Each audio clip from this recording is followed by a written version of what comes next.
안녕하십니까. 경북대학교 법학전문대학원의 김창록입니다. 이번 강의에서는 법을 통해 본 일본군 위안부 문제에 대해서 함께 생각해 보기로 하겠습니다.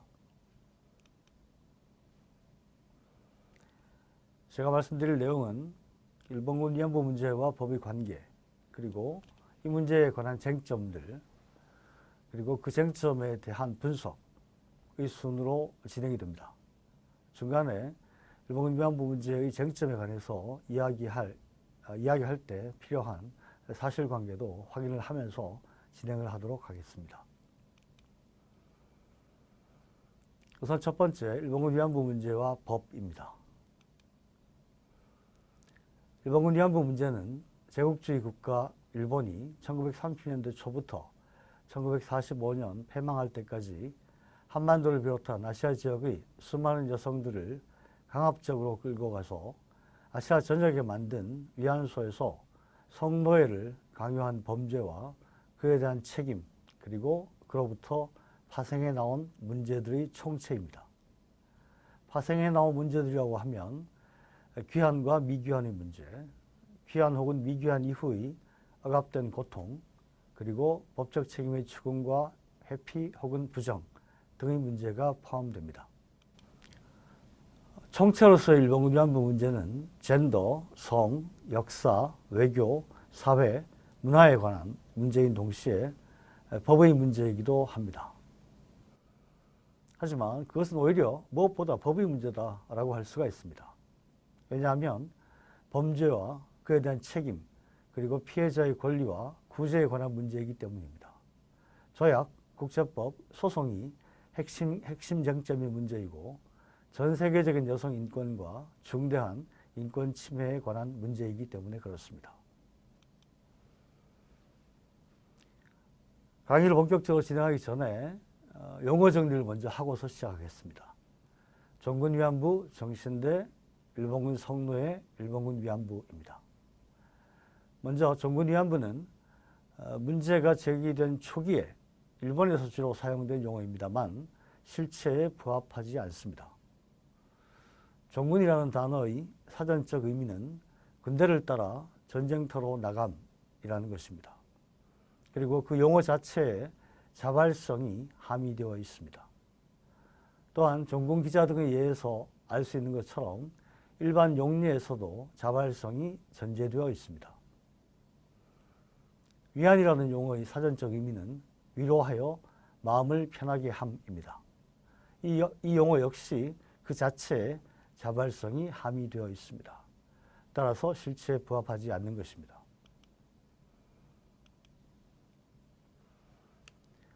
정신대는 초기에 한국에서 주로 사용된 용어입니다만 성격상 일본군 위안부와 구별해야 합니다. 정신대는 일제강점기부터 한반도에서 위안부를 내포하는 용어로 사용되어 온 것으로 보입니다. 그러니까 두 용어가 서로 섞여서 사용되어 왔다는 것이죠. 1991년 11월 16일에 발족해서 일본군 위안부 문제 해결 운동을 전개해온 대표적인 시민단체인 한국정신대문제대책협의회라고 하는 단체의 명칭에도 정신대가 포함되어 있습니다. 다만 정대협의 영어 명칭에는 성노예라고 하는 영어 표기가 담겨 있습니다. 이렇게 정신대라는 용어가 한국 사회에서 오래 쓰였고 시민단체의 명칭에도 들어있습니다만 정신대는 일본의 군수 공장 등에 동원되어 군수용품 등의 제작을 위한 노동을 강요당한 여성들이고 일제는 1944년 8월 23일에 공포 시행된 여자정신근로령이라는 법령을 그 근거로 삼았습니다. 그에 반해서 위안부는 성적 착취의 희생자들이었다는 점에서 정신대와 구별되며 일제의 법령상의 근거도 없었습니다. 다음은 일본군 성노예입니다. 이 일본군 성노예라고 하는 용어가 실체에 가장 부합하는 용어이고 국제사회에서도 널리 사용되고 있습니다.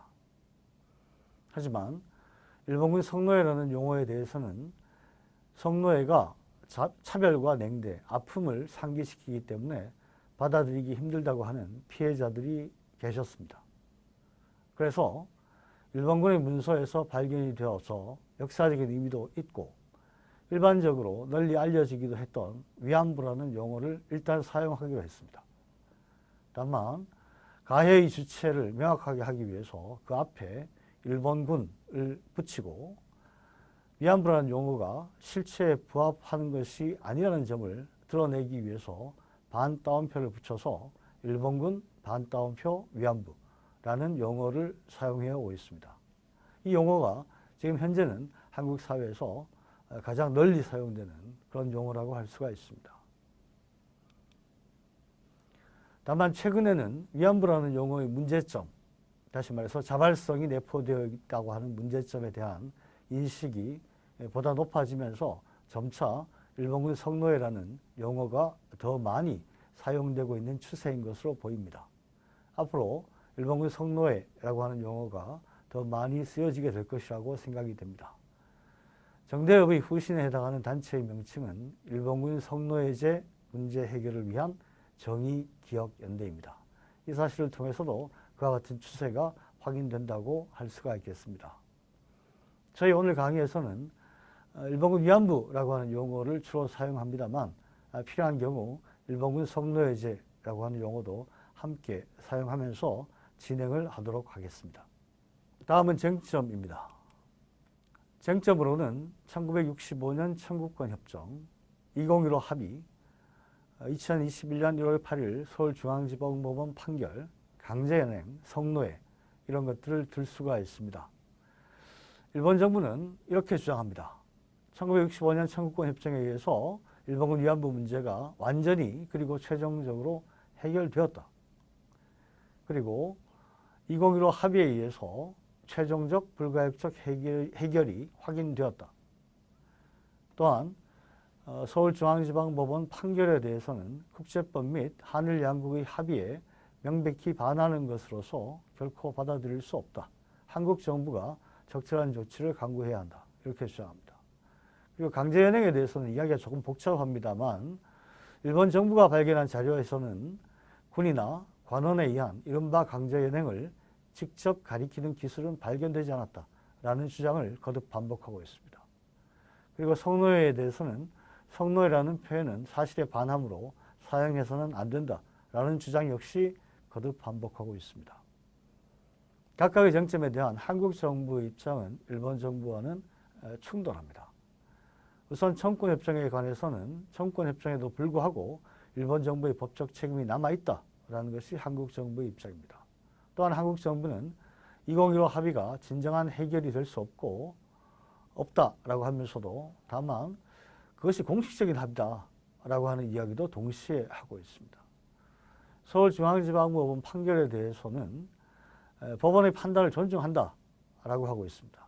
하지만 또 동시에 2015년 12월 한일 양국 정부 간 위안부 합의가 양국 정부의 공식 합의라는 점을 상기한다라는 이야기도 하고 있습니다. 강제연행에 대한 한국 정부의 입장은 피해자의 증언에 비춰볼 때 강제성은 명백히 존재한다라는 것이고요. 성노예에 관한 한국 정부의 입장은 반드시 명확한 것은 아니지만 한국 정부의 공식 명칭은 일본군 위안부다 이렇게 이야기를 하고 있습니다. 자, 오늘 이 시간에 살펴볼 것은 주로 일본 정부가 주장하고 있는 이들 쟁점에 대한 주장이 타당한가라는 점을 중심으로 해서 살펴보겠습니다. 일본군 성노예라고 하는 범죄부터 정리를 하겠습니다. 먼저 관련된 사실을 확인하겠습니다. 일본군은 1932년 상하이 위안소를 시작으로 특히 1937년 중일전쟁 도발 이후 1945년까지 일본군이 점령한 아시아 태평양의 전 지역에 위안소를 만들거나 위안소를 지정해서 운영했습니다. 일본군은 업자를 선정하고 업자에게 지시해서 한반도를 비롯한 아시아 지역의 수많은 여성들을 감원, 강박으로 위안소에 끌고 갔습니다. 일본군은 위안소의 여러 사항에 대해 세세한 규칙을 정했고 군의로 하여금 성병 검사를 하게 하는 등 위안소를 관리했습니다. 일본군은 위안부들의 자유를 구속한 상태에서 성적 착취를 했습니다. 이와 같은 일본군의 행위는 일본 정부 및 식민지 기구와의 연계 아래에서 이루어졌습니다. 이것은 지금까지 문서를 통해서, 연구를 통해서 확인되어 있는 역사적인 사실입니다. 방금 말씀드린 일본군의 행위는 당시의 다수의 국제법을 위반한 범죄입니다. 여성 및 아동의 매매 금지에 관한 조약, 육전의 법규 관례에 관한 조약, 강제노동에 관한 조약, 노예제 금지에 관한 관습국제법, 뉴렌버그 국제군사법정 및 도쿄 극동국제군사법정의 헌장에 의해서 확인된 반인도적 범죄에 해당하는 것입니다. 국가기관에 의한 행위에 대해서는 국가가 책임을 져야 합니다. 이것은 법적으로 당연한 이야기입니다. 그런데 일본군은 국제법 위반의 범죄를 저질렀습니다. 따라서 일본군 성노예제에 대해 일본이라는 국가가 책임을 져야 하는 것입니다. 이와 같은 범죄로서의 일본군 성노예제에 대해서 피해자와 시민들이 어떤 요구를 했는지, 그리고 거기에 대해서 국제사회가 어떻게 응답을 했는지를 그 다음에 살펴보겠습니다. 1945년 이후 50년 가까이 피해자들의 침묵이 강요되었습니다. 말을 할 수가 없었던 것이죠. 그 아픔 자체가 너무나 심각한 것이었기 때문에도 그렇고, 한국 사회가 그분들의 목소리를 받아들일 수 있는 준비가 되어 있지 않았기 때문에도 그렇습니다. 그러다가 1980년대 말부터 한국 여성단체들에 의해서 일본군 위안부 문제가 공식적으로 제기가 되게 되었습니다. 그리고 1990년 10월 17일 한국 여성단체들이 발표한 일본 정부에 대한 공개 서한에서 피해자와 시민들의 요구가 항목화되어서 제시가 되었습니다. 첫 번째는 조선인 여성들을 종군 위안부로서 강제 연행한 사실을 인정할 것. 둘째, 그것에 대해 공식적으로 사죄할 것. 셋째, 만행의 전모를 스스로 밝힐 것. 넷째, 희생자들을 위해 위령비를 세울 것. 다섯째, 생존자와 유족들에게 보상할 것. 여섯째, 이러한 잘못을 되풀이하지 않기 위해 역사 교육을 통해 이 사실을 가르칠 것. 이것이 1990년에 제시된 요구사항입니다. 여기에는 조선인 여성이라고 하는 용어가 포함되어 있고요. 종군 위안부라고 하는 용어가 포함되어 있습니다. 그리고 배상이 아니고 보상이라고 되어 있기도 합니다. 따라서 이 시점에서는 아직까지 일본군 위안부 문제에 관한 법적 책임이라는 것이 충분히 정리되지 못한, 용어상으로도 정리되지 못한 측면이 있습니다만, 피해자와 시민들의 요구사항이 명백하게 정리가 되어서 제시되어 있다는 사실을 확인할 수가 있습니다. 지금 현재 일본군 성노예제 문제 해결을 위한 정의기억연대의 비전과 미션이라고 하는 항목에 가면 7가지 요구사항이 제시가 되어 있습니다. 범죄 인정, 공식 사죄, 법적 배상, 진상규명, 역사교육, 추모사업, 책임자 처벌입니다. 이것은 앞서 살펴본 1990년에 제시된 요구사항과 완전히 일치합니다.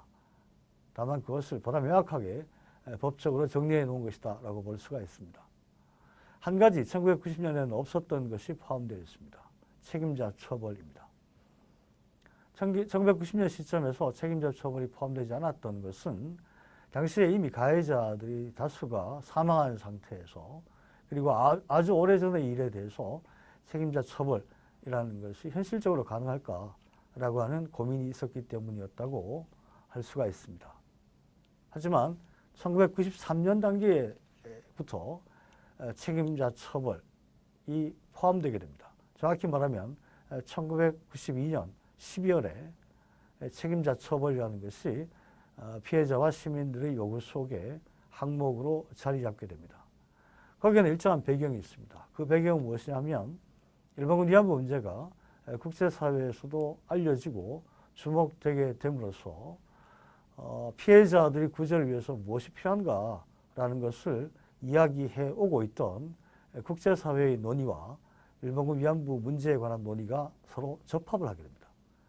그 과정에서 한국의 피해자들과 시민들은 국제사회에서 책임자 처벌이라는 것이 매우 강조되고 있다는 사실을 확인할 수가 있었고, 그래서 그것을 포함시키는 것이 타당하겠다라고 판단을 해서 책임자 처벌도 요구사항 속에 포함된 것이다, 이렇게 정리할 수가 있겠습니다. 다음으로 그와 같은 일본군 위안부 문제에 대한 피해자와 시민들의 호소를 구체화하기 위해서 어떤 책임 추궁이 있었는지에 대해서 살펴보겠습니다. 우선 첫 번째로 일본에서의 소송입니다. 1991년 12월 6일에 일본군 위안부 피해자들이 일본의 재판소에 손해배상 청구 소송을 제기했습니다. 그리고 1993년 4월 5일까지 총 4건의 소송이 제기가 되었습니다. 그 소송들에 대해서 일본의 재판소가 판결을 선고했습니다만 그 중에 승소 판결이 난 케이스는 단 한 건입니다. 그것도 일부 승소였습니다만 1998년 4월 27일의 야마구치 지방재판소 시모노세키 지부의 1심 판결이 유일한 승소 판결입니다. 그런데 그 판결에서 판사는 이렇게 일본군 위안부 제도를 자리매김했습니다. 즉 20세기 중반의 문명적 수준에 비추어 보더라도 극히 반인도적이고 추악한 것이며 철저한 여성차별, 민족차별 사상의 표현이며 여성의 인격의 존엄을 근저에서부터 침해하고 민족의 긍지를 유린하는 것이며 게다가 결코 과거의 문제가 아니라 현재에도 극복해야 할 근원적인 인권 문제이다. 이 판사의 정의는 지극히 타당하다고 할 수가 있습니다. 일본에서도 이런 판결이 선고가 된 적이 있습니다. 하지만 시모노세키 지부의 판결은 항소심에서 번복이 되었고 2010년까지 일본의 재판소에서 승소 판결이 난 케이스가 없습니다. 그래서 일본군 위안부 피해자들이 제기한 일본 재판소에서의 소송은 전부 패소로 끝났습니다. 다음은 고소 고발입니다. 1994년 2월 7일 피해자 대표들과 정대협의 관계자들이 도쿄지방검찰청을 찾아가서 피해자 27명을 고소인으로 하는 고소장 그리고 정대협의 고발장을 제출했습니다. 그런데 당시의 그 현장을 기록한 일본 변호사의 기록에 따르면 담당 검사는 견눈으로 대충 읽은 후 수리할 수 없다라며 수리 자체를 거부했다고 합니다. 1차적으로 일본인 범죄자들의 처벌은 일본의 사법당국이 나서줘야 됩니다. 그런데 일본의 검찰이 그것을 거부했습니다. 따라서 범죄자 처벌이라는 것은 이 단계에서 큰 진전을 보이지 못한 상태로 좌절되게 되었습니다. 그 다음 미국 소송입니다. 2000년 9월 18일에 한국, 중국, 대만, 필리핀 출신 일본군 위안부 피해자 15명이 미국 워싱턴 연방지방법원에 일본국을 상대로 집단소송을 제기했습니다. 자, 이 소송이 제기된 이유는 앞서 살펴본 일본에서의 소송에서 일본의 재판소가 피해자들의 호소를 받아들여주지 않았기 때문에 새로운 책임 추궁의 장을 찾아서 미국에서의 소송을 제기하게 된 것입니다. 미국에는 집단소송이라는 것이 있습니다. 그것은 피해자 일부가 소송을 제기해서 승소 판결을 받게 되면 관련 피해자 모두가 그 혜택을 받게 되는 그런 제도입니다. 그 제도를 이용한 것인데요. 왜 미국 소송이냐라고 하는 의문이 들 수가 있습니다. 가해자는 일본입니다. 그리고 피해자는 한국, 중국, 대만, 필리핀입니다. 그런데 미국에서 소송을 제기하는 것이 가능할까? 거기에는 복잡한 문제들이 있습니다만 당시에 미국에서는 2차 세계대전 당시의 강제노동에 대해서 시효라고 하는 제도를 적용하는 것을 배제하는 입법이 이루어지기도 했고 미국의 법체계상 국제법 위반의 행위에 대해서는 미국 법원에서 일정한 관할권을 가진다라고 하는 내용도 법체계 속에 포함되어 있었기 때문에 그와 같은 제도들을 최대한 활용해서 미국에서의 소송을 제기해 보게 된 것입니다. 하지만 미국 법원은 정치적 문제다라는 이유로 2006년에 최종적으로 청구를 기각합니다. 정치적 문제라는 것은 이런 취지입니다. 일본군 위안부 문제는 한일 간의 청구권 협정 등등 외교 관계와 관련되는 문제인데 그러한 문제는 기본적으로 정치적 성격을 가지는 문제이고 따라서 법원이 관여하기에 적절하지 않다라는 취지입니다. 그와 같은 취지로 그와 같은 이유로 미국 법원은 소송을 기각했습니다.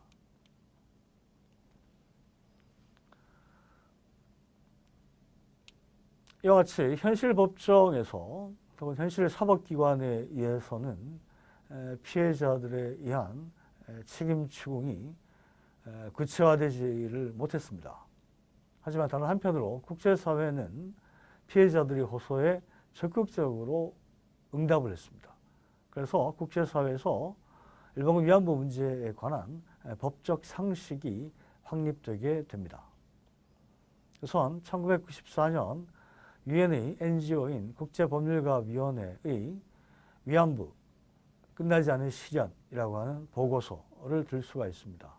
이 보고서는 동위원회가 1993년 4월부터 5월에 걸쳐서 필리핀, 한국, 북한, 일본에서 조사한 결과를 토대로 작성한 것이었습니다. 그리고 이 보고서에는 일본군 위안부라고 하는 문제가 명백히 당시의 국제법을 위반한 범죄이다. 그리고 거기에 대해서 지금 구제 조치를 취해야 된다라는 사실을 명확하게 제시를 했습니다. 또한 1965년 한일 청구권 협정은 일본군 위안부 문제에 관한 것이 아니기 때문에 그것에 의해서 해결이 되었다고 볼 수 없다라는 내용도 포함시키고 있습니다. 다음은 1996년의 유엔 인권위원회 여성에 대한 폭력에 관한 특별보고관인 라디카 쿠마라스와미의 보고서가 있습니다. 그 보고서에서는 일본군 위안부를 군사적 성노예다라고 규정하고 있는 것이 특별히 주목됩니다. 그 보고서 역시 일본군 위안부라는 것은 다수의 국제조약을 위반한 것이고 관습국제법도 위반한 것이었다. 라고 밝히면서 일본의 국가 책임을 인정했습니다. 그리고 일본이 지금 피해자들의 구제를 위해서 적극적으로 나서야 된다라는 것을 명확하게 밝혔습니다. 다음은 1998년의 유엔 인권소위원회 무역분쟁하의 조직적 강간, 성노예제 및 노예제 유사 관행에 관한 특별보고관인 게이 맥두걸의 보고서를 들 수가 있습니다. 이 보고서에서도 일본군 위안소의 본질은 강간소였다라고 지적하고 있습니다. 그리고 일본군 위안부 제도는 수많은 국제법을 위반한 것이다 라고 지적하고 있습니다. 또한 동시에 일본 정부는 구제 조치를 지금 취해야 된다라고 확인을 하고 있습니다. 국제사회의 법적 상식 확립과 관련해서 그 다음으로 살펴볼 것은 2000년 일본군 성노예 전범 여성국제법정입니다. 2000년 12월 7일부터 12일까지 일본의 도쿄에서 이 법정이 개최가 됐습니다. 8개국 64명의 피해자들이 증언을 토대로 남북한을 비롯한 피해자 소속국 9개국과 일본의 검사단 그리고 국제검사단이 기소를 했고 4명의 판사들로 구성된 판사단에 의해서 예비 판결이 일본에서 선고되었고 그 다음에 12월 4일에 헤이그에서 최종 판결이 선고가 되었습니다. 이 여성국제법정은 베트남 전쟁에 대한 미국의 책임을 물은 러셀 법정에서 유래하는 민중법정의 하나입니다. 즉 국가의 법정이 아니고 따라서 그 판결을 집행할 현실적인 힘을 가지고 있는 법정이 아닙니다. 전 세계 민중들이 모여서 법적인 문제에 대해서 같이 논의를 하고 결론을 도출하고 그 결론을 선포하는 장인 것입니다. 현실적인 힘은 없습니다만 그 과정을 통해서 국제사회의 법적 상식이 무엇인지 명확하게 제시할 수 있다는 점에서 이 민중법정이라는 것의 의의를 찾을 수가 있습니다. 민중법정으로서의 2000년 일본군 성노예 전범 여성국제법정은 최종 판결을 통해서 천황 히로히토를 비롯한 피고인 10명에 대해서 인도에 반하는 범죄를 이유로 유죄를 선고했습니다. 그리고 일본의 국가 책임을 인정한 다음 일본으로 하여금 지금 그 국가 책임을 철저히 이행하라라고 선언을 했습니다. 이어서 2007년 7월 30일 미국 하원이 일본군 위안부 결의안을 채택한 것을 비롯해서 각국의 의회와 일본을 포함한 각국의 지방자치단체들이 결의안을 채택했다는 사실도 주목이 됩니다. 일본의 지방자치단체들도 결의안을 채택했습니다. 그러니까 전 세계적으로 일본군 위안부 문제에 대해서 결의안이 채택이 되었다라고 할 수 있는 것입니다. 미국 하원의 결의에는 이와 같은 내용이 포함되어 있습니다. 일본은 제국의 군대가 젊은 여성들을 강제로 성노예로 만든 데 대해 명백한 태도로 공식적으로 인정하고 사죄하고 역사적 책임을 받아들여야 한다. 일본 총리가 공식적인 입장에서 공적인 성명을 통한 사죄를 해야 한다. 성노예죄를 부정하는 어떠한 주장에 대해서도 명백하고 공식적으로 반박해야 한다. 현재와 미래의 세대를 교육해야 한다. 이런 내용이 포함되어 있습니다.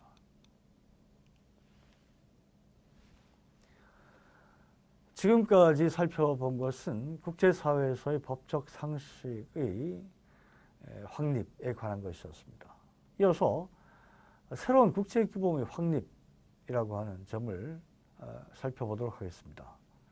2005년에 유엔 총회에서 국제인권법의 중대한 위반 행위와 국제인도법의 심각한 위반 행위로 인한 피해자들을 위한 구제 및 배상의 권리에 관한 기본 원칙과 가이드라인이라는 것이 만장일치로 채택이 되었습니다. 이 기본 원칙과 가이드라인은 중대한 인권 침해 피해자의 구제와 배상에 관한 국제 규범입니다. 그런데 그 내용을 보게 되면 사실 인정과 책임의 수용을 포함한 공적 사과, 고통받은 피해에 대한 적절하고 효과적이고 신속한 배상, 사실의 검증과 진실의 완전한 공적 공개, 피해자에 대한 기념과 추모, 모든 수준의 교육 자료 안에 자행된 위반 행위에 대한 정확한 설명의 포함, 그리고 범죄자에 대한 처벌이라는 것이 그 속에 포함이 되어 있습니다. 이 내용 익숙합니다. 앞서 살펴봤던 1990년대 초부터 한국인 피해자와 시민들이 주장한 기본원칙, 바로 그것입니다. 기본원칙과 가이드라인 2005년에 나왔습니다. 그런데 그 속에 1990년대 초부터 한국인 피해자와 시민들이 주장한 내용이 고스란히 그대로 담겨져 있습니다. 실제로 기본원칙과 가이드라인의 기초자의 한 사람인 반 보벤 교수는 일본군 위안부 문제 해결 노력과 밀접한 관련을 맺었습니다. 반 보벤 교수가 1992년에 한국을 방문해서 정대협이 주최한 토론회에서 발표를 했고, 그때 기본원칙과 가이드라인의 초안을 제시를 했습니다. 그 초안에는 방금 앞에서 살펴본 그 내용들이 모두 포함되어 있지는 않았습니다.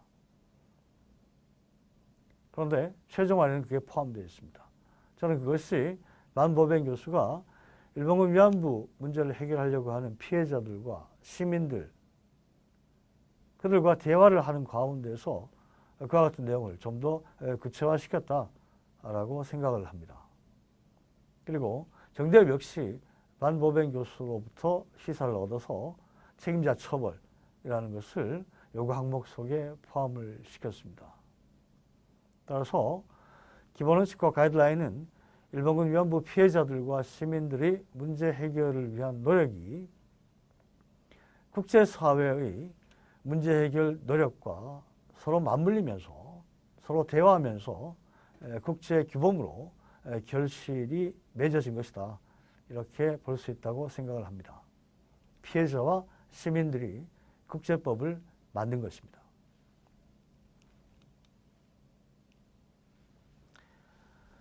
예, 다음으로 한일 양국 정부의 대응을 살펴보겠습니다. 우선 일본 정부의 대응입니다. 일본 정부는 맨 처음에 책임을 부정했습니다.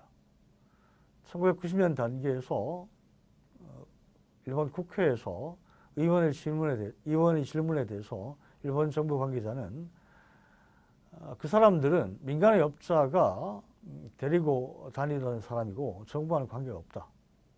이렇게 답했습니다. 즉 일본군 위안부 문제의 존재 자체를 부정했던 것입니다. 그러다가 1992년 1월 11일에 일본의 주요 대학의 요시미 요시아키 교수가 발견한 증거 자료가 아사히 신문을 통해서 공개가 되게 됩니다. 일본군이 위안소를 설치하고 운영했다라는 것을 입증하는, 그것을 명백하게 입증하는 자료들이었습니다. 그러자 바로 다음날 일본의 가토 관방장관이 일본군의 관여를 인정했습니다. 그리고 다시 그 다음날 1월 13일에는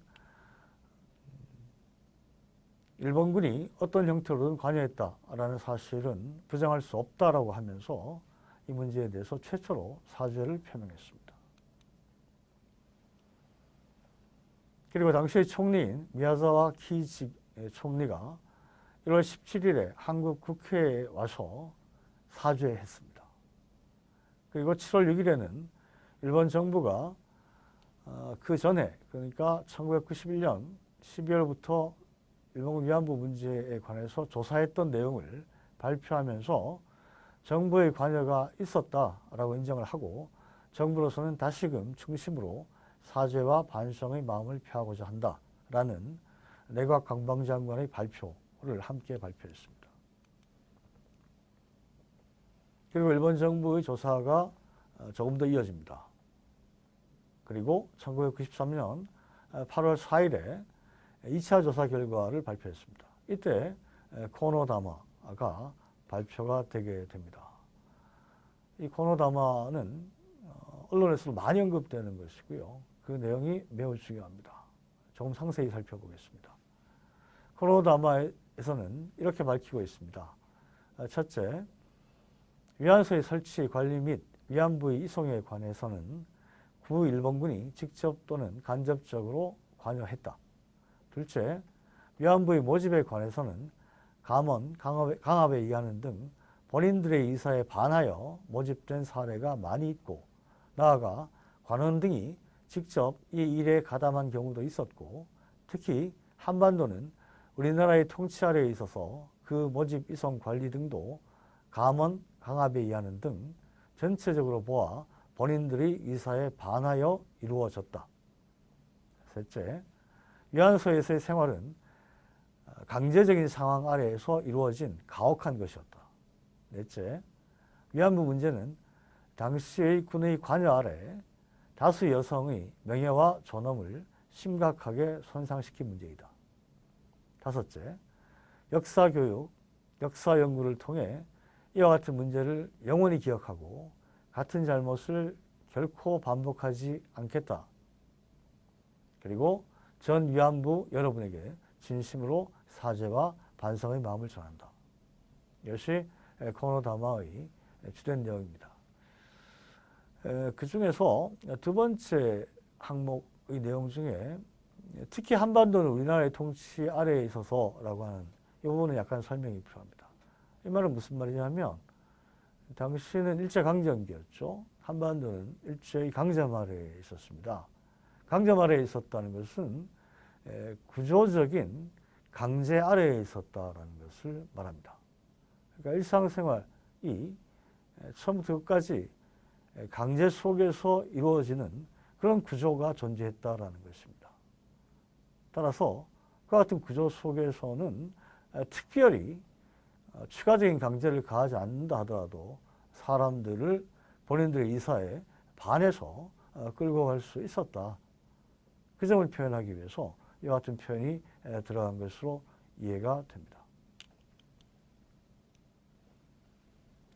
코노다마는 비록 관여라고 하는 애매하고 불충분한 용어를 사용하기는 했지만 일본 위안부 문제에 대해서 일본이 국가적인 차원에서 법적으로 책임을 져야 할 침해 행위를 했다라는 사실을 분명하게 인정한 것이라고 보아서 틀림이 없습니다. 법학자의 눈으로 본다면 코노다마만으로 일본의 국가 책임이 성립된 것이고 거기에 대해서 일본이 국가 책임을 져야 된다라는 것은 더 논할 여지가 없는 것입니다. 그리고 이 1990년대 초중반에는 일본이 한일 과거청산 문제를 포함한 과거청산 문제에 대해서 상대적으로 전향적인 자세를 취했습니다. 코노다마와 같은 맥락에서 1995년 8월 15일에 무라야마 다마를 발표해서 식민지 지배와 침략에 의해 많은 나라들, 특히 아시아의 여러 나라 사람들에게 커다란 손해와 고통을 주었다고 하는 의심할 수 없는 역사적 사실을 겸허히 받아들여서 통절한 반성의 뜻을 표하고 마음으로부터의 사죄를 표명한다라고 밝히기도 했습니다.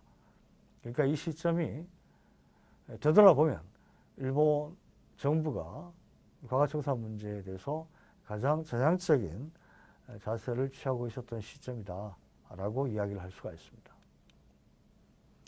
하지만 일본 정부는 코노다마에 의해서 사실상 법적 책임을 인정했음에도 불구하고 그 이후에도 정군 위안부 문제에 관한 보상 문제를 포함해서 한일 양국과 양국민의 재산 청구권 문제는 1965년 한일 청구협정에 의해 완전히 그리고 최종적으로 해결되었다라고 주장했습니다.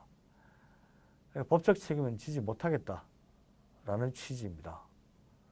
그 연장선상에서 94년에 평화우호 교류계획이라는 것을 추진하겠다는 방침을 밝혔습니다. 그리고 1995년 7월 19일에 여성을 위한 아시아 평화 국민기금을 발족시켰습니다. 아시아 여성기금은 일본 국민으로부터 모은 성금 5억 6,500만 엔으로 보상을 위한 금원이라는 것을 지급하는 사업을 실시했습니다. 배상금이 아닙니다. 그렇다고 보상금도 아닙니다. 성격이 애매합니다. 법적인 성격이 애매했기 때문에 이와 같은 보상을 위한 금원이라고 하는 표현을 사용한 것으로 이해가 됩니다. 그리고 동시에 일본 정부가 거출한 11억 2천만 엔으로 의료복지를 지원하는 사업을 실시했습니다. 또한 일본 정부는 아시아 여성기금의 사업 경비로 정부 보조금에서 35억 500만 엔을 출연하기도 했습니다. 결과적으로 아시아 여성기금의 총 수입 중에서 일본 정부가 내놓은 돈의 비중은 89% 이상을 차지합니다. 그러니까 그 사업은 실질적으로 일본 정부의 예산을 주로 사용하는 것이었다라고 할 수가 있습니다.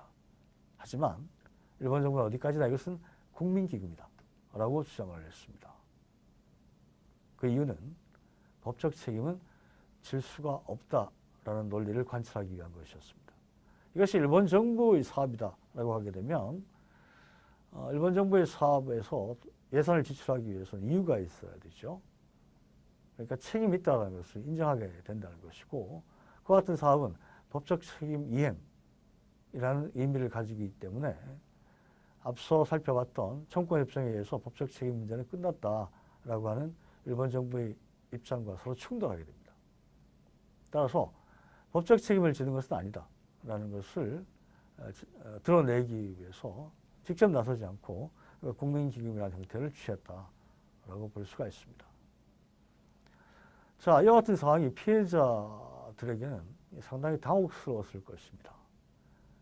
도의적인 책임은 지겠지만 법적 책임은 결코 질 수가 없다라고 하니 책임을 지겠다는 것인가 말겠다는 것인가? 도대체 책임을 진다는 것이 어떤 의미를 가지는가? 이런 생각을 피해자들이 하게 된 것이죠. 그래서 그 진정성을 의심을 하는 그런 목소리들이 나왔습니다. 그 결과 한국 등 관련국의 피해자, 민간단체 및 정부가 이 아시아 여성기금에 대해서는 거세게 반발했고요. 그래서 결국 사업의 종료를 선언하고 해산될 수밖에 없었습니다. 사업이 성공을 하지 못한 것이었죠. 한편 코노다마와 무라야마 다마에 대한 반동이 일본 사회에서 일어났습니다. 1997년 무렵부터 일본 사회의 역사 부정론이 목소리를 높이기 시작했던 것입니다.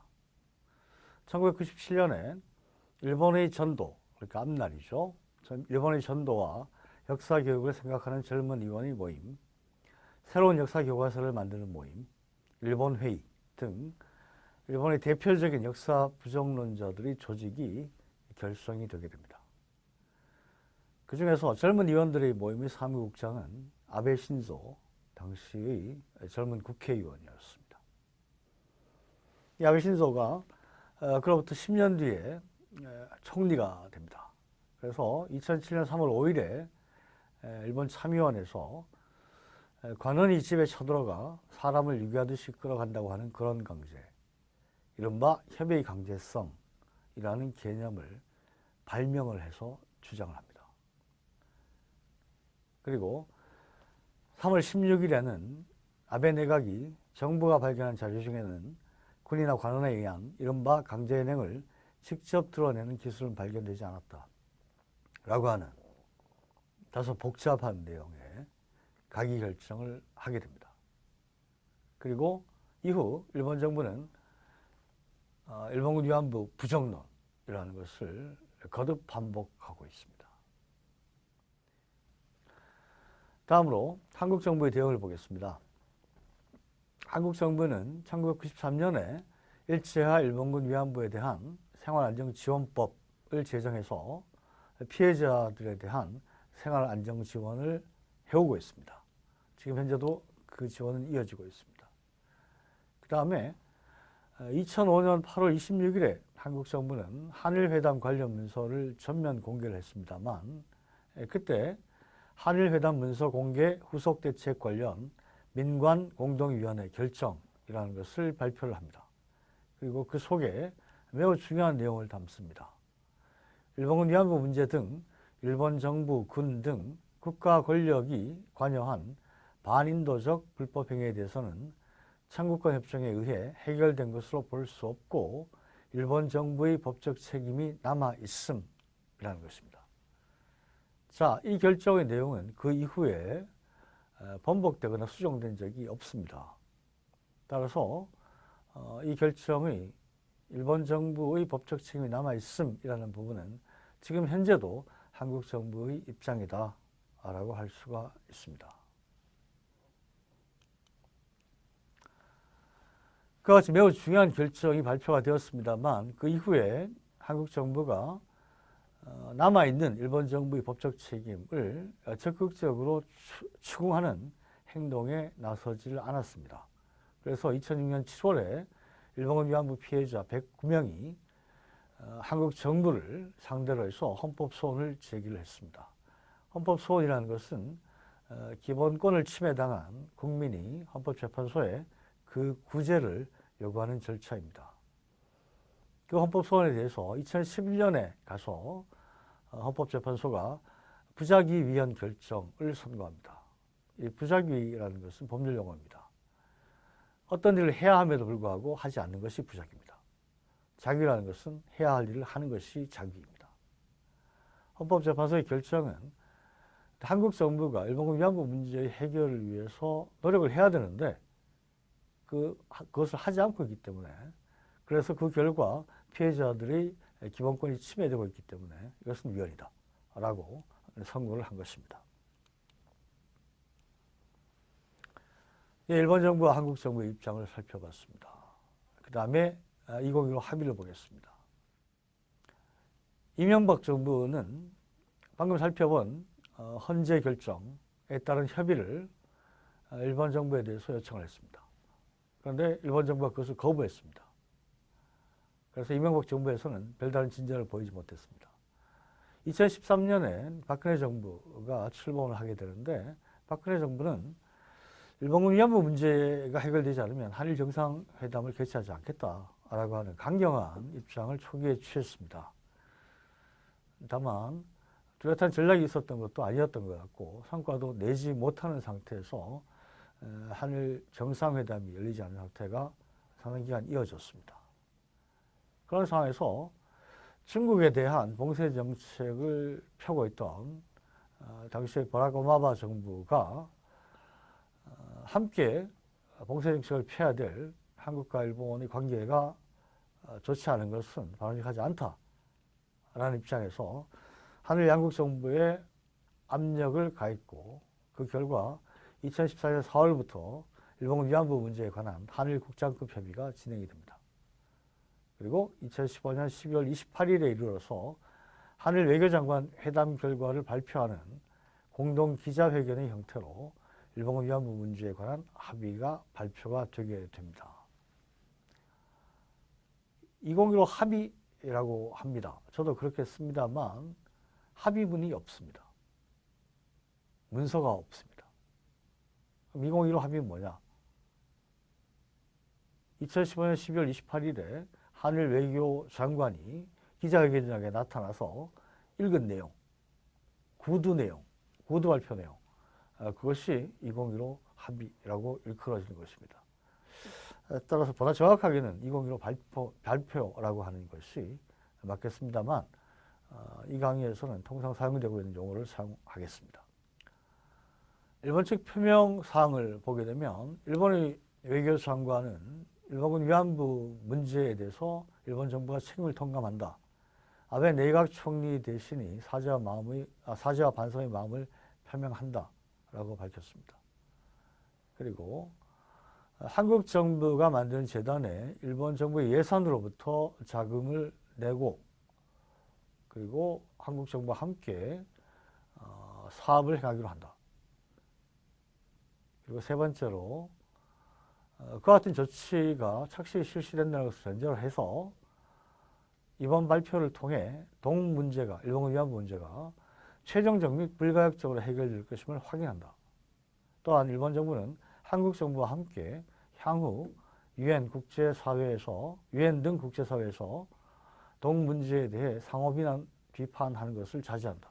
이것이 일본의 외교장관이 발표한 내용입니다. 자, 그런데 제가 방금 읽으면서 일본군 위안부 문제라고 읽었습니다만 잘 보면 일본 측 표명사항에는 일본군 위안부라는 용어가 나오지 않습니다. 그냥 위안부라고만 되어 있습니다. 이것이 어떤 의미를 가지는지에 대해서는 뒤에 가서 다시 짚기로 하겠습니다.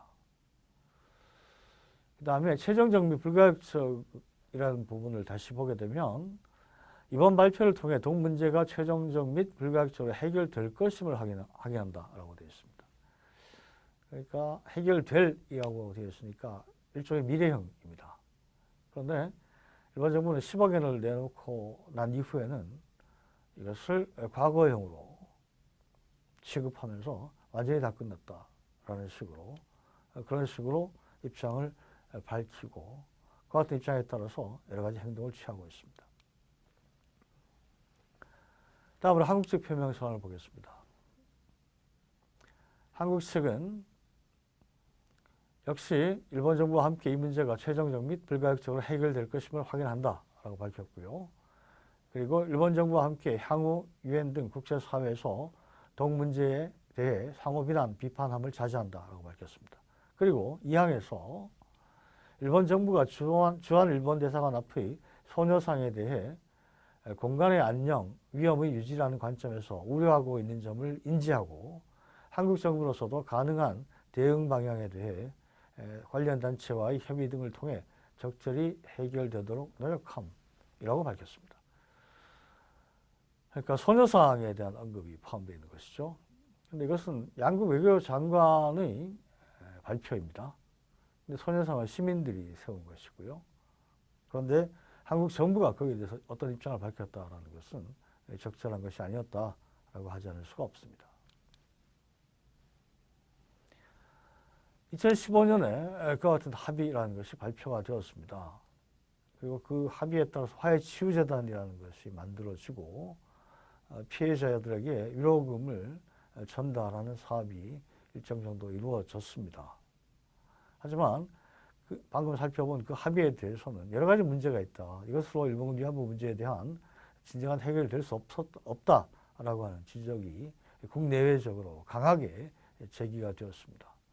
그런 가운데서 2017년에 대통령 선거가 실시가 되었고 그 대통령 선거 당시에는 주요 정당의 후보자들이 모두 2015 합의의 재협상 파기를 공언했습니다. 그 당시 문재인 후보도 이 합의가 매우 문제가 있는 것이다 라고 강하게 지적을 했습니다. 그리고 대통령으로 취임한 이후에도 문재인 대통령은 2015 합의에 대해서 비판적인 그와 같은 입장을 거듭 밝혔습니다.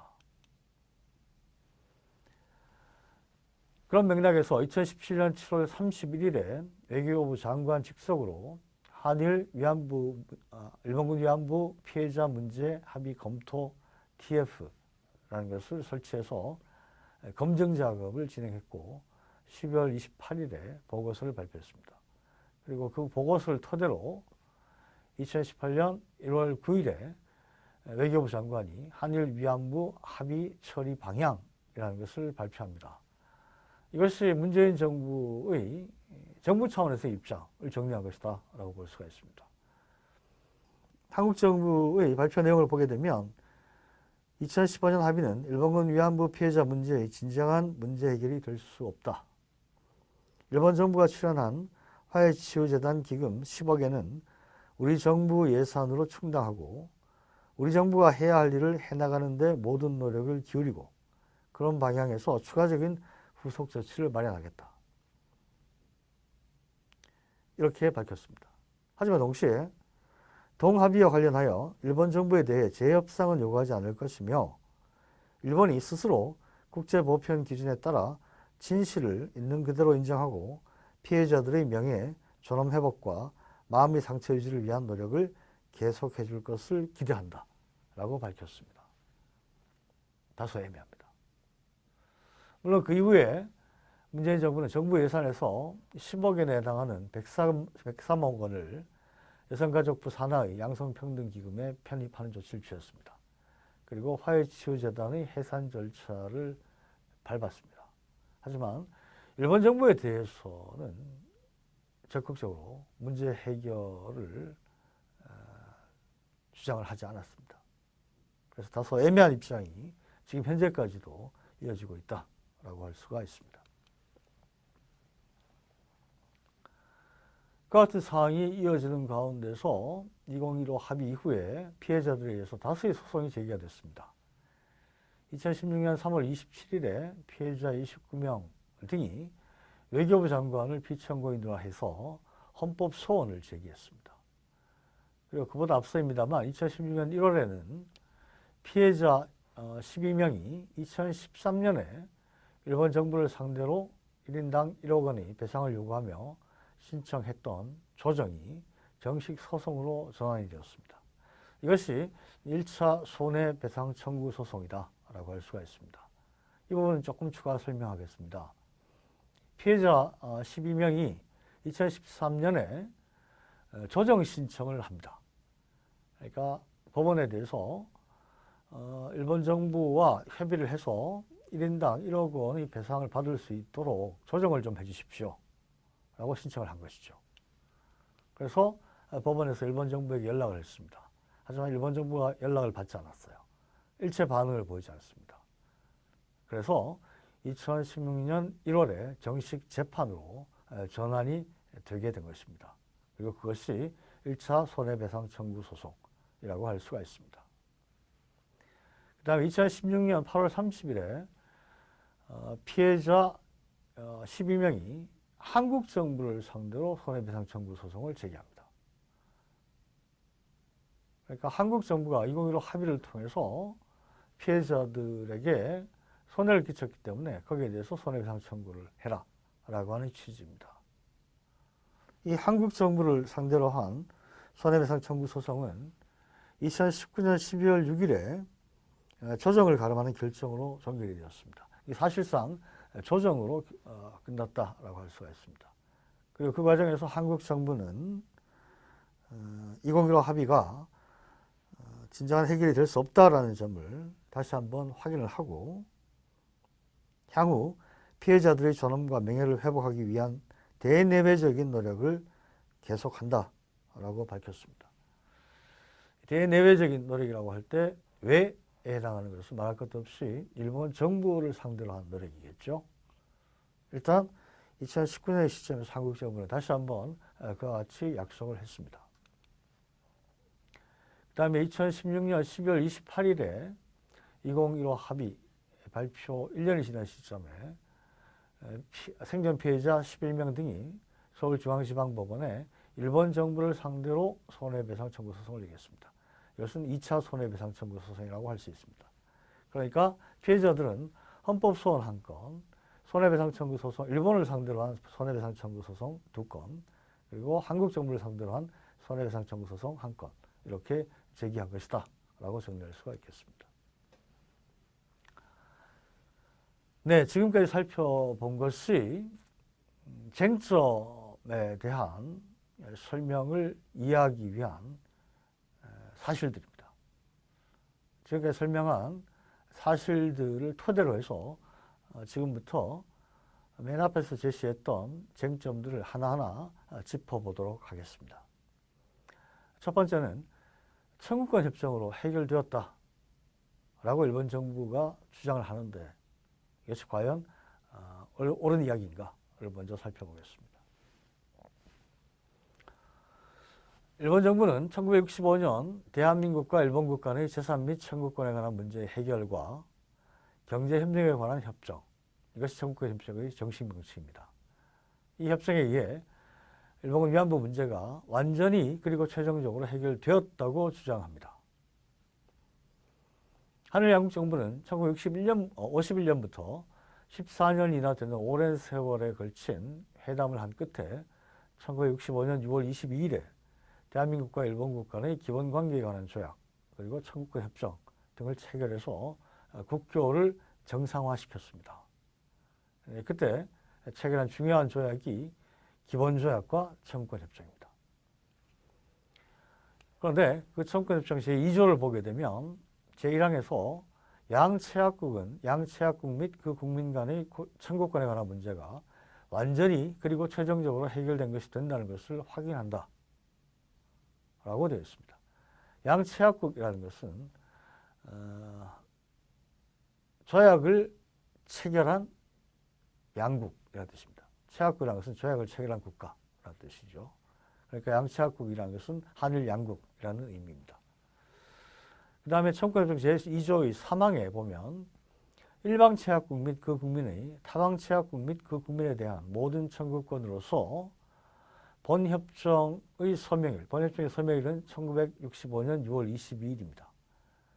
그날 이전에 발생한 사유에 기인하는 것에 관하여는 어떠한 주장도 할 수 없는 것으로 한다.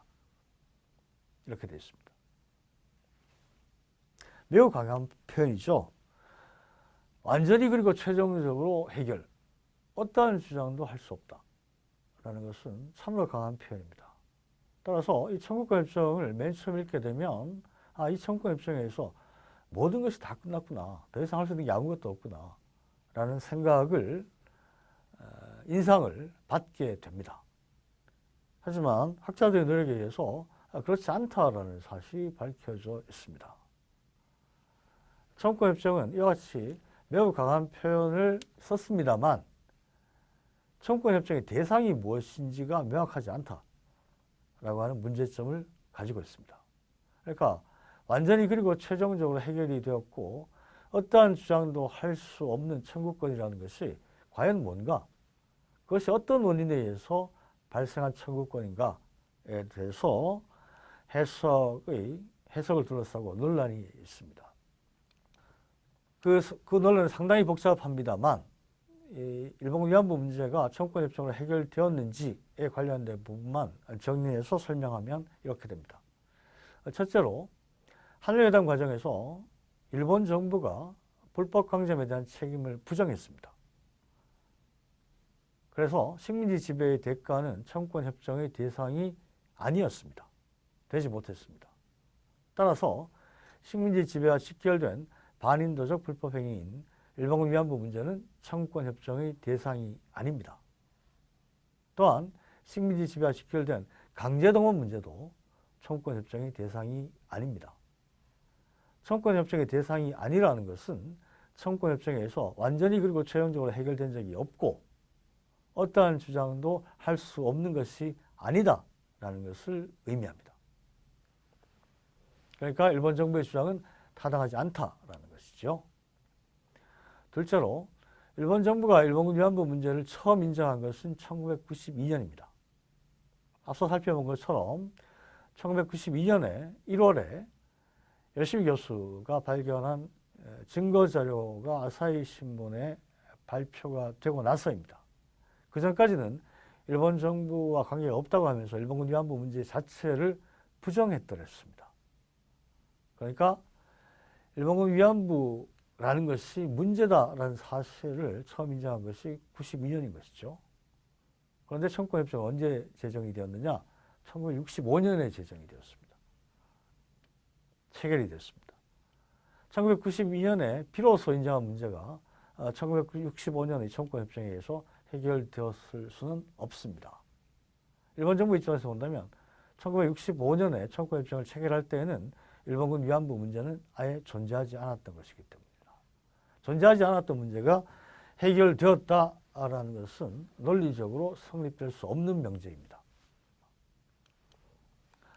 다음으로 2015 합의에 의해서 해결되었는지를 살펴보겠습니다. 일본 정부는 2015 합의에 의해서 일본군 위안부 문제가 최종적 불가역적으로 해결되었다는 것이 확인되었다. 이렇게 주장하고 있습니다.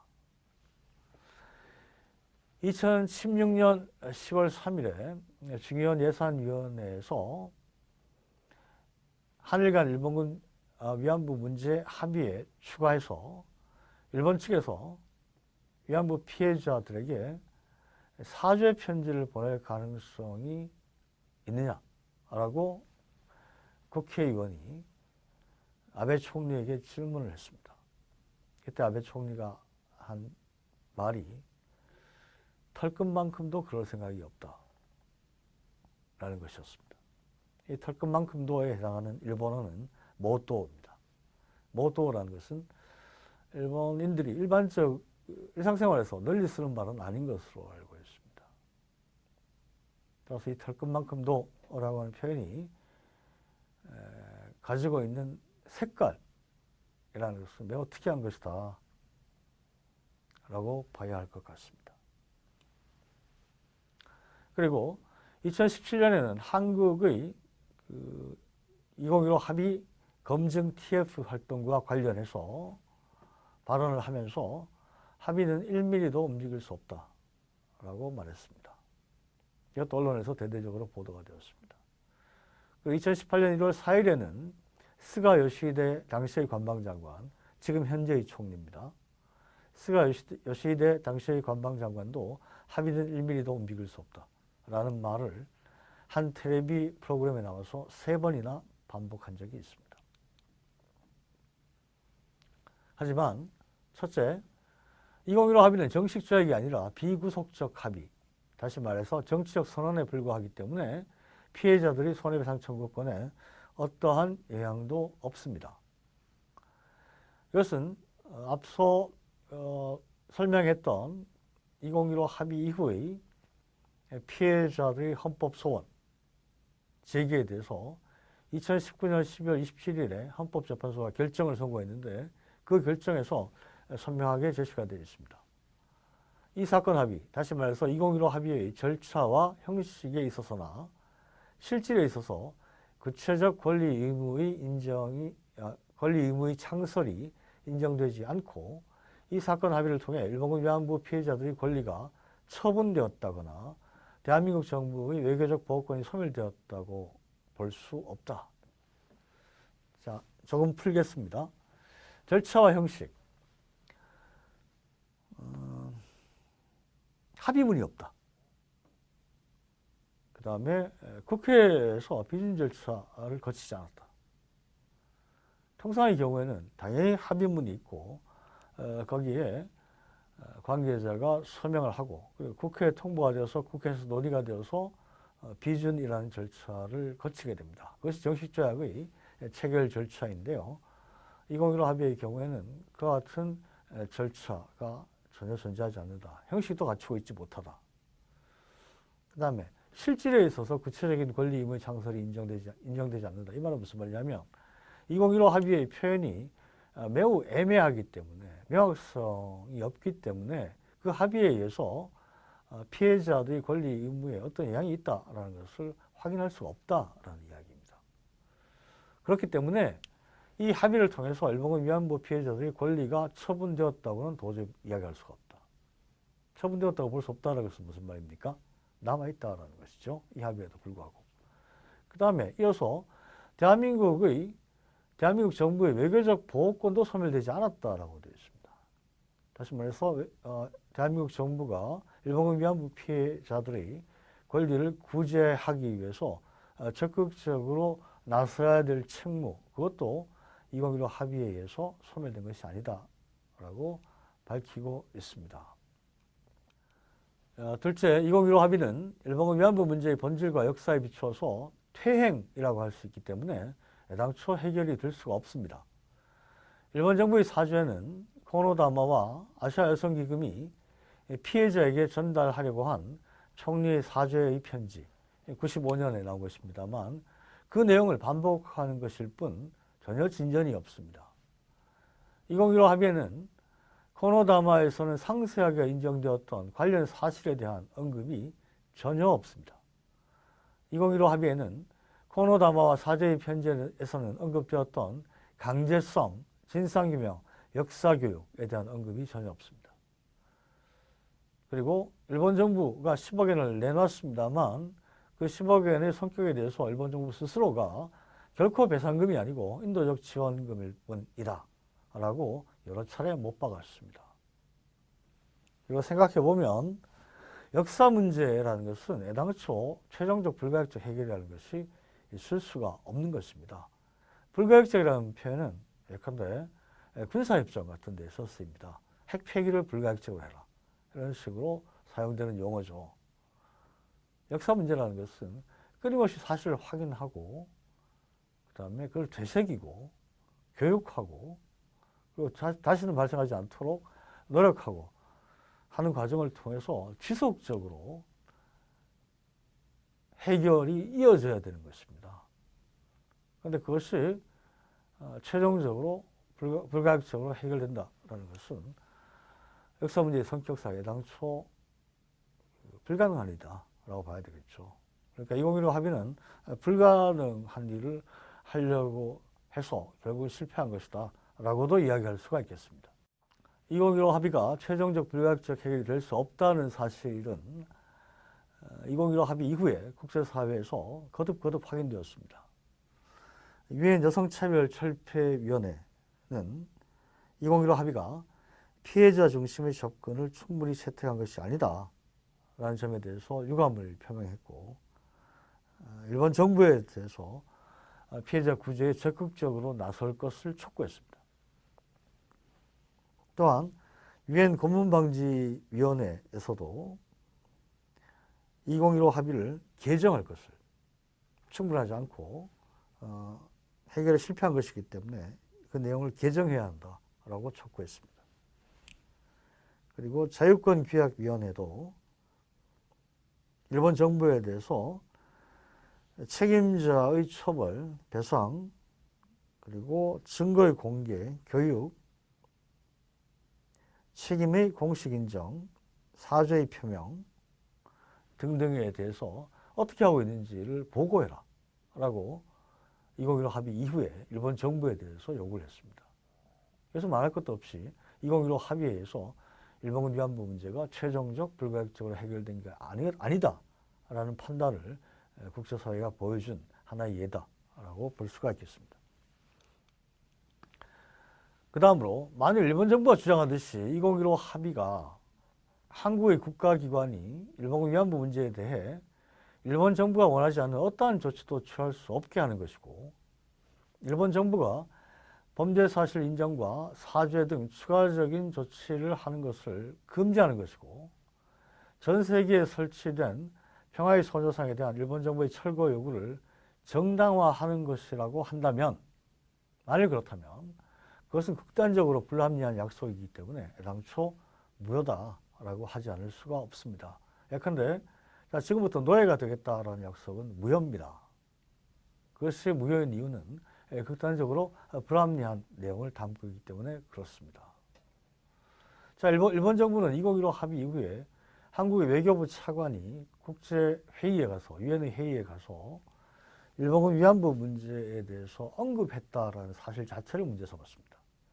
당시에 한국 외교부 장관은 현대의 전시성 폭력 문제의 중요성을 강조하면서 거기에 대한 전 세계적인 적극적인 대응의 필요성을 강조하면서 일본군 위안부 문제의 경험을 살려서 그렇게 하는 것이 필요하다라는 취지로 언급을 했습니다.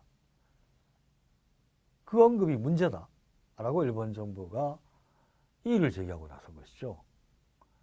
그리고 그 근거가 2015 합의다라는 것입니다.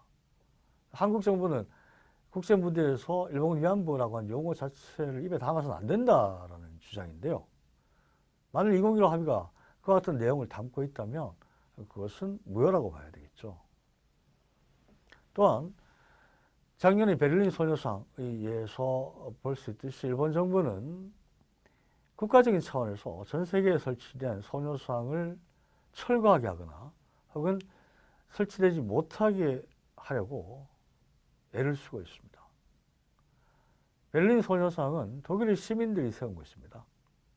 그런데 일본 정부, 국회, 지방자치단체가 나서서 독일의 정부, 국회, 지방자치단체에 압력을 넣었습니다. 그와 같은 압력을 넣으면서 일본 정부가 내세웠던 것은 2015 합의에 의해서 국제사회에서의 비난, 비판 자제 안 하기로 했다. 그러니까 이거는 철거해야 된다. 저는 그 부분을 보고 읽고서 상당히 충격을 받았습니다. 소녀상은 무엇인가요? 소녀상은 일본군 위안부라고 하는 피해, 그리고 그 피해의 구제를 어떻게 해야 될 것인가 라고 하는 방향을 담고 있는 조형물입니다. 소녀의 모습을 한 조형물이죠. 그런데 그것이 어떻게 해서 일본에 대한 비난이 될 수가 있고, 그것이 어떻게 해서 한일 관계의 외교적인 측면을 손상시키는 것이 될 수 있는지, 그것이 어떻게 해서 일본이라는 나라가 국가적인 차원에서 비난을 하고 철거를 시켜야 하고 설치하지 못하게 해야 하는 것인지를 이해하기가 어렵습니다. 만일 2015 합의가 그와 같은 일본의 행동을 정당화시켜주는 것이라면 그 합의는 극단적으로 불합리한 약속이기 때문에 애당초 무효다라고 하지 않을 수가 없는 것입니다. 다섯째, 일본 정부의 정군이라는 용어의 폐기에 의해서 2015 합의의 대상 자체가 불명확하게 되었다는 점도 짚어야 하겠습니다. 2015 합의에서 일본 정부는 위안부라는 용어를 사용했습니다. 한국 정부는 일본군 위안부라는 용어를 사용했습니다. 양국 정부가 사용한 용어가 다릅니다. 그런데 2021년 4월 27일에 일본 정부는 정군이라는 용어가 강제행위나 군과의 연관이 있었다는 오해를 낳을 수 있다는 이유로 정군 위안부라는 용어를 사용하지 않고 위안부라는 용어를 사용하기로 결정했습니다. 한국과 국제사회에서는 정군위안부라고 하는 용어 쓰이지 않습니다. 1990년대 초부터 그랬습니다. 그 이유는 정군이라는 용어에 자발성이 함의되어 있기 때문에 실체에 부합하지 않는다라고 해서 정군이라는 용어를 사용하지 않은 것입니다. 그런데 2021년에 와서 일본 정부는 정반대의 이유로 정군이라는 것을 용어를 쓰지 않겠다고 합니다. 즉 일본군과 다시 말해서 일본군 위안부 문제는 관련이 없다 라는 이유로 정군이라는 용어를 폐기한 것입니다. 그러니까 2015년 합의에서 일본 정부가 사용한 위안부와 한국 정부가 사용한 일본군 위안부는 이제 완전히 다른 대상이 되었습니다. 일본 정부가 사용한 위안부는 일본 정부와 관련이 없는 존재인 것이고, 한국 정부가 사용하고 있는 일본군 위안부는 일본군이 주도해서 만들어낸 피해인 것입니다. 그러니까 2015 합의는 전혀 다른 대상에 대해서 한국 정부가 무언가를 합의한 것처럼 발표한 것이다. 그렇다면 과연 애당초 합의라는 것이 존재했느냐? 라고 하는 의문을 제기하지 않을 수 없는 상태가 되어버렸다. 그 점도 2015 합의의 문제점이다 라고 짚을 수가 있겠습니다. 다음으로 강제연행이 아니다, 성노예가 아니다 라는 일본 정부의 주장을 살펴보겠습니다. 일본 정부는 1993년 코노다마를 통해서 강제연행을 인정했습니다. 코노다마는 위안부의 모집에 관해서는 감언 강압에 의하는 등 본인들의 이사에 반하여 모집된 사례가 많이 있고, 나아가 관원 등이 직접 이 일에 가담한 경우도 있었고, 특히 한반도는 일본의 통치 아래에 있어서 그 모집 이송, 관리 등도 감언 강압에 의하는 등 전체적으로 보아 본인들의 이사에 반하여 이루어졌다고 밝혔습니다.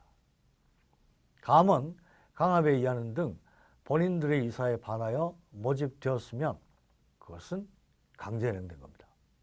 그러니까 코노다마가 강제연행이라는 것을 명확하게 인정을 한 겁니다. 그런데 아베 그룹은 코노다마를 형해화시키려고 기도했습니다. 일본군 위안부 부정론의 입장을 취하고 있는 그들의 입장에서는 코노다마가 눈에 가시일 수밖에 없습니다.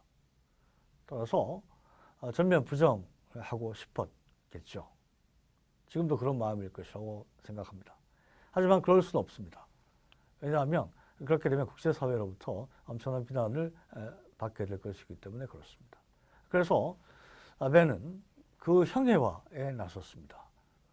앞서도 잠깐 설명했습니다만 1차 내각 때인 2007년에 일본 정부가 발견한 자료 중에는 군이나 관원에 의한 이른바 강제연행을 직접 가리키는 기술은 발견되지 않았다라는 내용의 가기 결정을 했습니다. 이 가기 결정의 이른바 강제연행이란 아베가 2007년 3월 5일의 참의원 예산위원회에서 관원이 집에 쳐들어가 사람을 유기하듯이 끌어간다고 하는 그런 강제성, 즉 이른바 협의의 강제성이라는 것을 전제로 한 것입니다. 그렇다면 결국 일본 정부의 이 당시의 가기 결정은 이런 내용이 됩니다. 관원이 집에 쳐들어가 사람을 유기하듯이 끌어가는 강제연행이 있었다는 기술이 일본의 공문서에서는 발견되지 않는다. 이것입니다. 하지만 그와 같은 기도는 비법적, 비상식적입니다. 관원이 집에 쳐들어가 사람을 유기하듯이 끌어갔다라는 내용을 공문서에 담을 가능성은 거의 없습니다. 게다가 일본은 패전 직후에 공문서를 대량 수락하기도 했고 1993년 단계에서 발표한 것은 그 남아있는 공문서 중에서도 관련 공문서를 전면적으로 전부 다 공개한 것도 아니었습니다. 그다음에 일본의 공문서에 기술이 없다고 해서 사실이 아닌 것은 아닙니다. 히틀러가 유태인을 학살하라라고 지시한 공문서가 없다고 해서 학살이라는 사실이 없어지는 것이 아닌 것과 같습니다. 다음으로 관원이 집에 쳐들어가 사람을 유기하듯이 끌어간 경우만 강제연행이라는 주장, 이게 상당히 중요한데요. 그것은 강제연행의 법적 상식적 의미에 반합니다. 강제연행이라는 것은 법적으로나 상식적으로나 본인의 의사에 반해서 사람을 끌고 가는 것입니다. 따라서 사람에게 폭행을 가해서 끌고 가는 경우도 강제연행인 것이고, 취업 사기, 속여서 끌고 가는 것도 강제연행인 것입니다.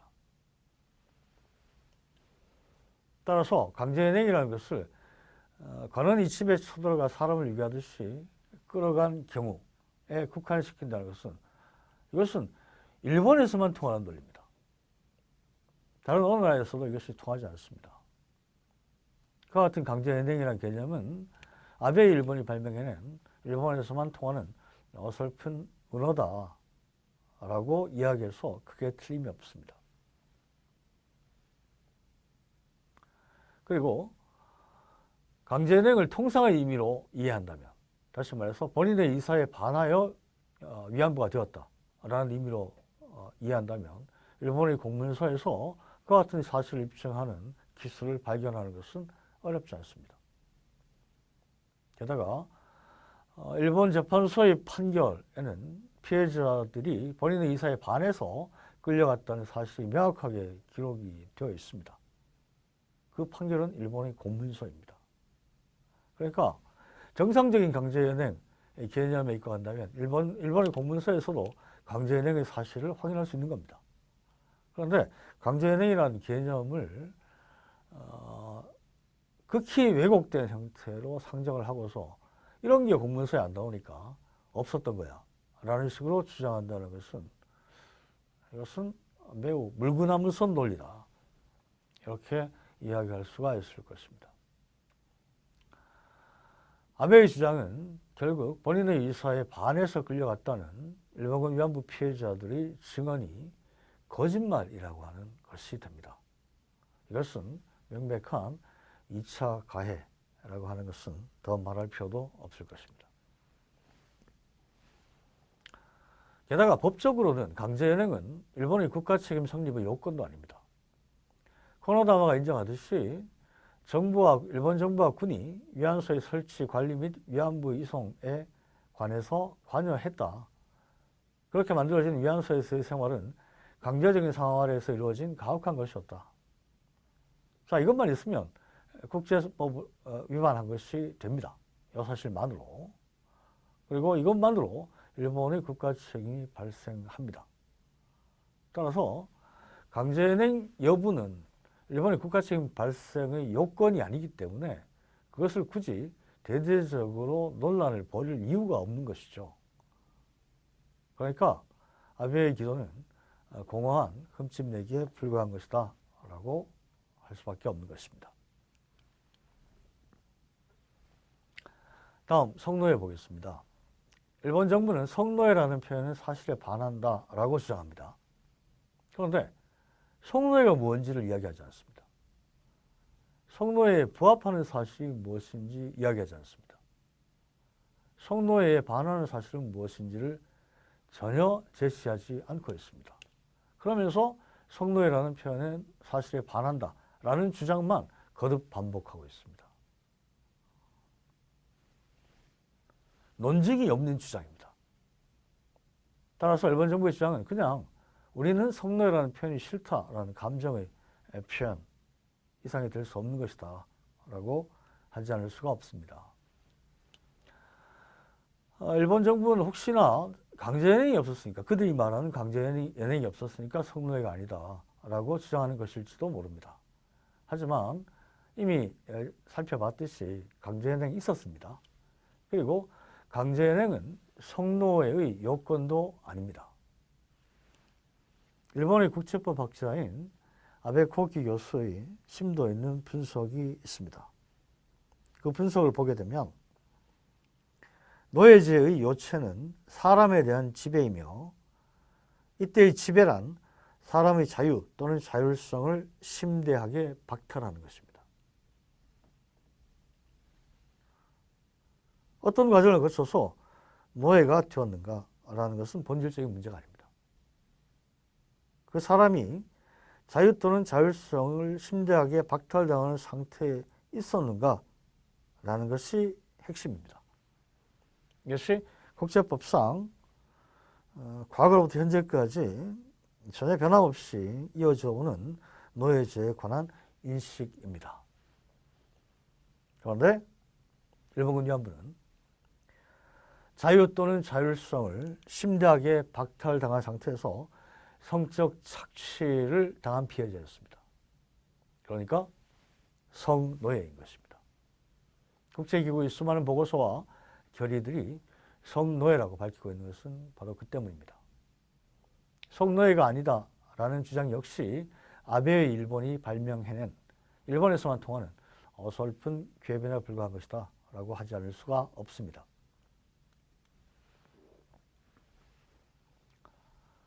다음으로 한국 법원의 판결은 국제법 위반이다라는 일본 정부의 주장을 살펴보겠습니다. 일본 정부는 2021년 1월 8일 서울중앙지방법원 제33인사부 재판장 김정권의 판결이 국제법 및 한일 양국의 합의에 명백히 반하는 것이라고 주장합니다. 1월 8일 판결, 이것은 1차 소송, 1차 손해배상 청구 소송에 대한 판결입니다만 그 내용을 이 강의에서 전부 상세하게 다루는 것은 쉽지가 않습니다. 핵심만 전달하도록 하겠습니다. 1월 8일 판결에서는 일본군 위안부 문제에 대해서는 국가면제라고 하는 관습국제법을 적용할 수 없다라고 판단했습니다. 국가면제 혹은 주권면제라고 하는 관습국제법이 있습니다. 관습국제법이니까 활자화되어 있지는 않습니다. 국제사회에서 많은 국가들이 그렇게 하고 있기 때문에 이것이 법이다라고 인정되는 것이 관습국제법인데요. 그 관습국제법 중에 국가면제라는 것이 있습니다. 국가면제라는 것은 주권국가를 다른 주권국가의 법정에 세울 수 없다는 것입니다. 왜냐하면 주권국가는 대등하기 때문에 어느 일방이 다른 일방을 심판하는 것 같은 일은 해서는 안 된다라는 것이 국가면제입니다. 그런데 1월 8일 판결은 반인권적 그 범죄의 피해자들에게 대해서까지 그 피해에 대해서까지 국가면제라는 것을 적용하게 되면 그것은 현저하게 불합리하고 부당하다라는 이유에서 국가면제의 적용을 배제했습니다. 다시 말해서 일본 정부가 한국 법원의 피고가 될 수 있다라고 선언했습니다. 그리고 이어서 일본군 위안부를 강요한 행위는 당시의 국제법을 위반한 반인도적 범죄다라고 인정했습니다. 그리고 그 피해자들의 청구권은 1965년의 청구권 협정 및 2015년의 합의에 의해서 해결된 적이 없다라고 선언했습니다. 그래서 결론적으로 지금 일본 정부는 피해자들에게 배상을 해야 한다. 배상하라라고 선고를 한 것입니다. 1월 8일 판결의 의의를 간략하게 짚겠습니다. 1월 8일 판결은 국제법의 진화에 기여하는 판결입니다. 국가면제에 관한 국제법은 맨 처음에는 그냥 주권국가를 다른 주권국가의 법정에 세울 수 없다라는 정도였습니다. 그런데 시간이 흐르면서 국가도 상거래의 주체로 등장하는 경우가 생겼습니다. 정부가 물건을 사고 판다든지 아니면 건물을 짓는 계약에 서명을 한다든지 하는 일이 생긴 것이죠.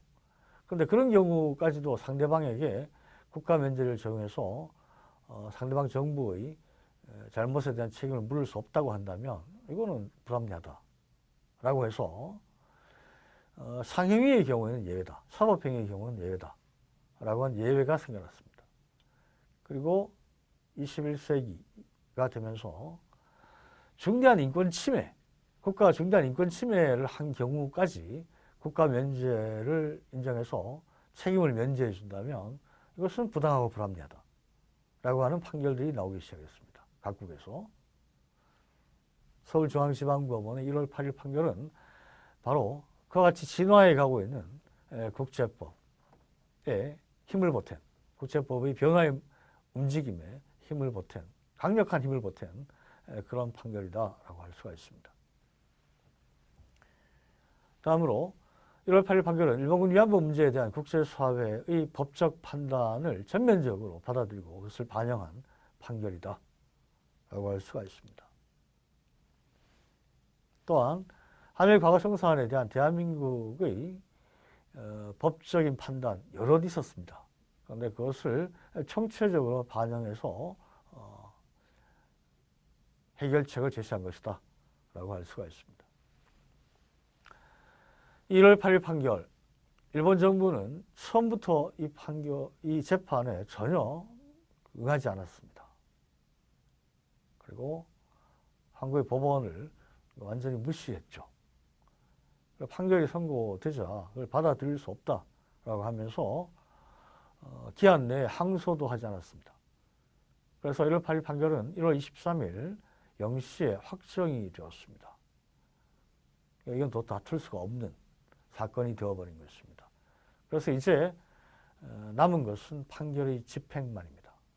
1월 8일 판결은 그렇습니다. 일본 정부는 1월 8일 판결이 국제법 위반이라고 주장합니다. 하지만 1월 8일 판결은 국가면제라는 관습국제법을 부정한 것이 아닙니다. 그것을 합리적이고 타당한 이유에 따라서 그 적용 범위를 제한한 것입니다. 그렇기 때문에 국제법을 위반한 것이 아니죠. 만일 1월 8일 판결이 국가면제라고 하는 국제관습법이 있는데 이건 인정할 수 없다라고 했다면 이야기가 다릅니다. 그게 아니고요. 상대적으로 성문국제법에 비해서 내용이 명확하지 않은 관습국제법인 국가면제의 내용을 일본군 위안부라고 하는 케이스와 관련해서 구체화시킨 것이기 때문에 국가면제를 위반한 것이라는 것은 표적을 벗어난 그 같은 비판이라고 하지 않을 수가 없습니다. 게다가 일본 정부의 주장은 19세기의 절대 면제주의, 다시 말해서 국가의 행위는 어떤 경우에도 다른 나라에서 심판할 수 없다라고 하는 그와 같은 입장을 전부인 것처럼 절대시하면서 국가면제에 대한 해석의 차이를 국제법 위반, 준수 이분법으로 치환한 부당한 논점 바꿔치기라고 할 것입니다. 일본 정부의 입장 발표문을 보게 되면 일본 정부는 국가의 행위에 대해서는 다른 국가가 일체 간섭해서는 안 된다라고 하는 19세기적인 사고에 젖어 있다라는 것을 확인할 수가 있습니다. 거기에 대해서 1월 8일 판결은 21세기적인 흐름을 반영해서 국가 면제에 대해서 그 적용 범위를 제한한 것입니다. 따라서 1월 8일 판결과 일본 정부의 그에 대한 반발은 국가 면제라고 하는 국제법에 대한 해석의 차이인 것입니다. 그런데 일본 정부는 마치 그 해석의 차이가 아니고 한국 정부는 위반했고 일본 정부는 준수하고 있다라는 식으로 논점을 바꿔친 다음에 1월 8일 판결은 국제법 위반이고 그래서 도저히 받아들일 수 없다. 이런 식의 주장을 하고 있는 것입니다. 일본 정부의 이런 논법은 자주 발견됩니다. 논점 바꿔치기, 그리고 부당한 개념 왜곡, 그리고 선별적인 역사사실을 동원, 이와 같은 부분들을 잘 법적인 판단을 할 때에도 잘 살펴보고 잘 구별해서 따져보는 것이 필요합니다. 일본 정부는 소장의 송달을 거부했고요. 소송에 일절 응하지 않았습니다.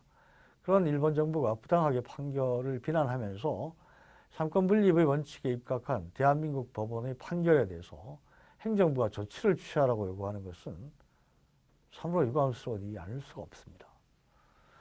일본 정부가 한국 정부에 대해서 적절한 조치를 강구하라고 하는 것은 한국 행정부가 법원 판결에 대해서 무언가를 하라라는 요구입니다. 그런데 대한민국은 삼권 분립의 국가입니다.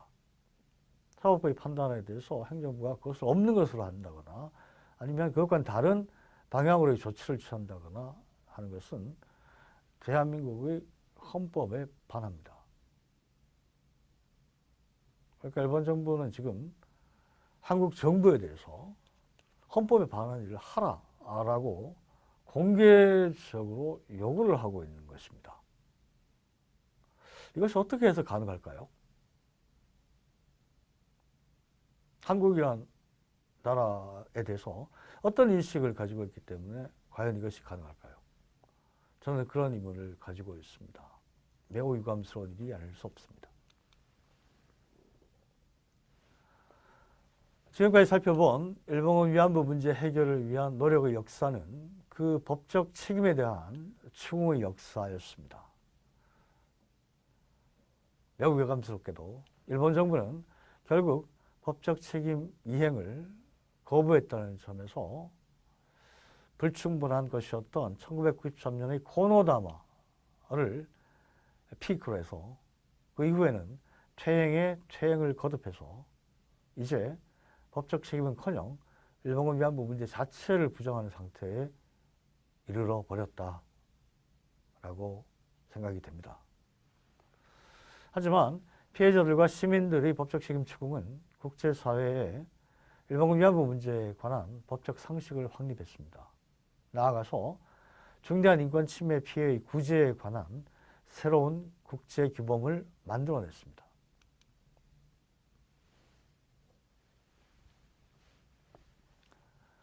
일본 정부는 그와 같은 흐름에서부터 동떨어져 있습니다. 점점 동떨어지고 있습니다. 2007년 6월 14일 워싱턴 포스트에 일본군 위안부 부정론자들이 The Facts라는 광고를 실었습니다. 미 하원의 위안부 결의를 저지하기 위한 것이 그 목적이었습니다. 그런데 바로 그 광고가 미국 시민들에게 엄청난 경각심을 불러일으키면서 그 다음 달인 7월 30일에 미 하원에서 일본군 위안부 결의안이 만장일치로 채택이 되는 결과가 발생했습니다. 2020년 9월에 독일 베를린시에 시민들이 소녀상을 세웠습니다. 당초 1년의 기한을 가지고서 세워진 소녀상입니다. 그런데 거기에 대해서 일본은 범국가적인 공격을 했고 그것이 오히려 영구 설치라는 결과를 낳았습니다.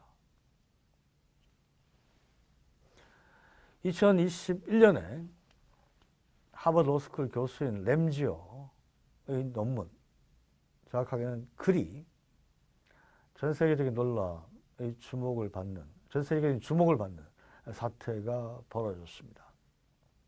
그런데 램지의 그 글에 대해서는 그것을 둘러싼 논란이 시작된 지 한 달이 채 안 되어서 국제사회의 여러 학자들에 의해서 학문의 기본적인 형식, 내용을 갖추지 못한 글이다 라는 사실이 확인이 됐습니다.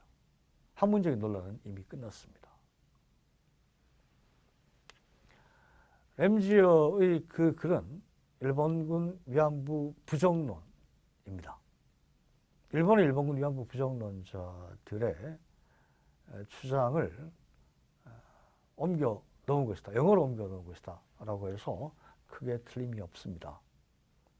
그런데 그 글이 국제사회에 던져짐으로써 오히려 일본군 위안부 부정론의 실체를 전 세계의 보다 많은 연구자와 시민들이 확인할 수 있게 되었습니다. 그런 결과가 생겨나게 됐습니다.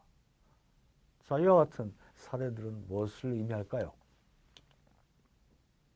국제사회의 법적 상식이 확립되어 있고 국제 규범이 만들어지기까지 했는데 일본 정부는 그것을 받아들이지 않고 계속해서 일본군 위안부 문제를 부정하려고 지속적으로 기도를 하고 있다. 그것이 거듭거듭 국제사회의 상식에 부딪혀서 좌절하고 있다. 그것을 통해서 국제사회의 상식이 더욱더 확산되고 있다. 이런 이야기가 가능할 것이라고 봅니다. 이 점을 고려해서 일본의 시민들을 포함한 국제사회와 함께 그 상식과 규범을 끊임없이 확인하면서 일본군 위안부 문제의 진정한 해결을 이루어내고 다시는 그러한 중대한 인권 침해가 발생하지 않는 세계를 만들어내기 위한 노력을 앞으로도 계속 기울여 가야 할 것이라고 생각합니다. 예, 제 강의 여기에서 마치겠습니다. 경청해 주셔서 감사합니다.